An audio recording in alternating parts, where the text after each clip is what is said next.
everybody, and welcome to another brand new edition of T Watches a Scary Movie. My name is T, and of course, we are talking scary movies.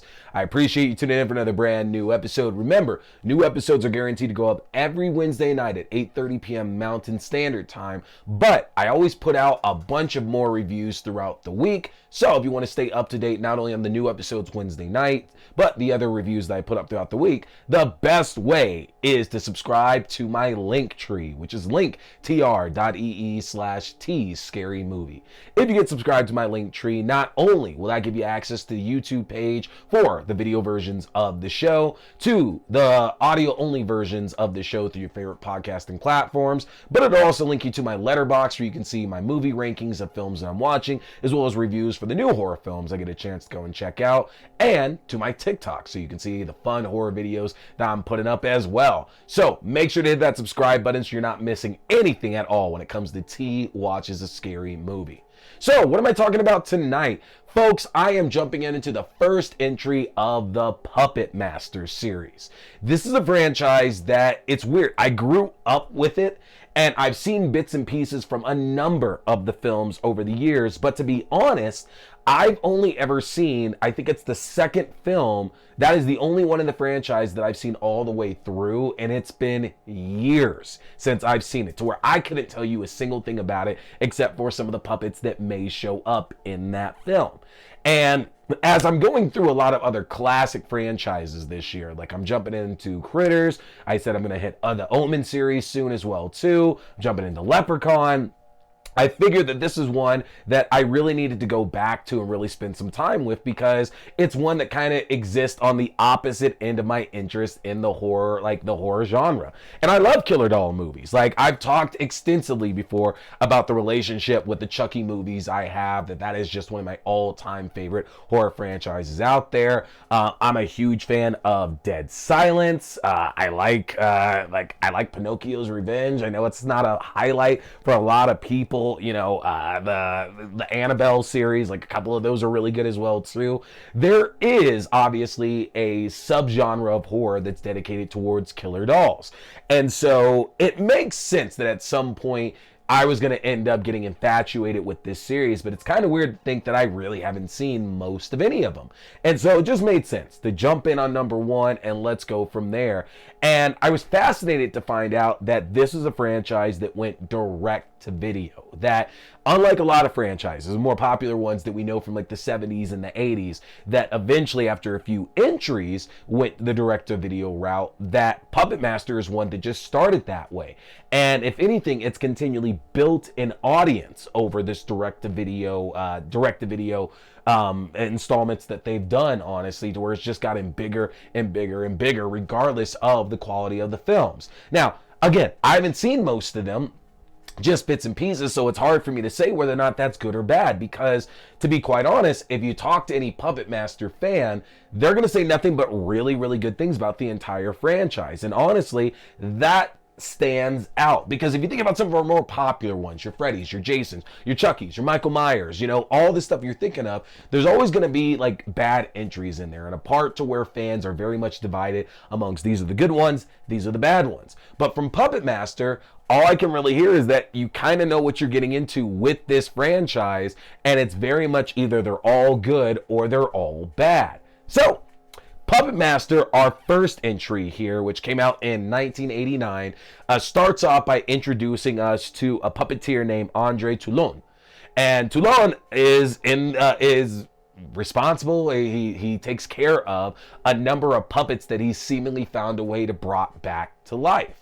Now, Toulon is being hunted by apparent Nazis, as if everybody's watching Indiana Jones film, you can tell what Nazis look like as bad guys in films, if they're not just straight up in their Nazi regalia. But Toulon is being hunted by Nazis who very likely want his secrets to reanimation and how he brought these puppets back to life. But trying to avoid that, kills himself and leaves his puppets locked away for whatever is to come down the line. Now, in our present day at the time, a psychic Neil Gallagher contacts four of his friends who also happen to be psychics to reconvene at his house, where they find out that Neil is actually dead. And over the course of the next few days, Neil's friends start ending up dead as well too, as they begin to be killed off by Toulon's puppets. Now, we don't know the motivation for why these puppets are going around killing these random psychics, but what we do know is that all of them are getting these different visions at one point or another of Neil and of each other dying these horrible deaths. And without saying any more, because we are past the 10-year rule, that's the basic premise of Puppet Master, is that these group of psychics are trying to figure out why their friend is dead and why they are being killed off by these living puppets. Now, if you're somebody that's into killer doll features, what I will say is that the animation and the design of all the puppets being used in Puppet Master are honestly pretty fantastic. It's very clearly, in some cases, looks like stop motion is being used there, but even without the stop motion itself, like the design of the puppets is honestly really, really cool and interesting. Each of them have their own different methods of being able to injure or dispatch people that they come across, whether it's a drill on one's head, another one that has a knife for one hand, a hook for another one that has leeches that comes out of their mouths. There's a number of different ways that these puppets are able to dispatch these psychics and anybody that's unfortunate enough to come across their path in this film. But what I really, really enjoyed about it, though, is that it doesn't treat the puppets like anything different, that they are still just puppets. So they have the same limitations that, you know, if arguably a puppet got up and started moving around, that you would deal with. The fact that they're so small and anybody could just pick them up and throw them around or manhandle them. Like we see that happen quite a lot in the movie, and the puppets actually seem to be hurt by that because they have personalities. They definitely look like they can feel that pain. And it's very interesting compared to something like a Chucky, because as we've seen throughout the franchise, whether it's the movies, whether it's the TV show, and that's like the A-list for killer dolls, killer puppets as it is, but we've seen that Chucky becomes more human. Obviously, it is a human inside of the Chucky doll, and that his reactions to everything that's going on is very human-like. But there's a lot of times as well where Chucky is just kind of set up to be overpowered. And I'm sure you've seen it across, whether it's an episode of the TV show or in a random movie, where there's a point to where Chucky takes some damage and you're kind of like, huh, that's not really consistent with what we've seen, to where like Chucky might get shot or stabbed or something like that, and like it seems like it's very clearly hurting him. There's other parts where it doesn't do anything at all. And it does get explained like with some of the lore, but what I liked a lot about Puppet Master is that when the puppets did show up, very clearly they are able to be injured, they're able to be stopped, and it allows it to set up the narrative that even though we're seeing all these humans getting killed in the movie, that they do actually have a fighting chance. And I really did enjoy that, because even though we know that so many of the people in this film are just cannon fodder just to get us a bunch of cool deaths, and there really are some gruesome death scenes in this that I really, really love. It's a very bloody movie, honestly. But I love the fact that at no point was it ever set up that this is just, they're gonna die. Like everybody is just, they're screwed at this point. There's no way to fight back against these puppets. I love the fact they made it real, that the humans actually do have a chance to win this battle. Now, beyond that though, I don't know. It's a little not disheartening, but I wish that there was stronger motivation here for why the puppets are being used. Because one thing that I did know about the franchise is that the puppets that are killing all these people are actually technically good guys. They're actually, you know, supposed to be protagonists in the majority of these movies. But what I do know is that earlier on in the franchise, it was more so about who was controlling the puppets, and that made them either be good or evil. And it works well because the puppets, just spoiler alert without revealing the big reveal, the puppets are not the actual bad guy of the film. They do a lot of the killing for sure, and they do a lot of evil things, but they're not the actual central antagonist of the movie itself.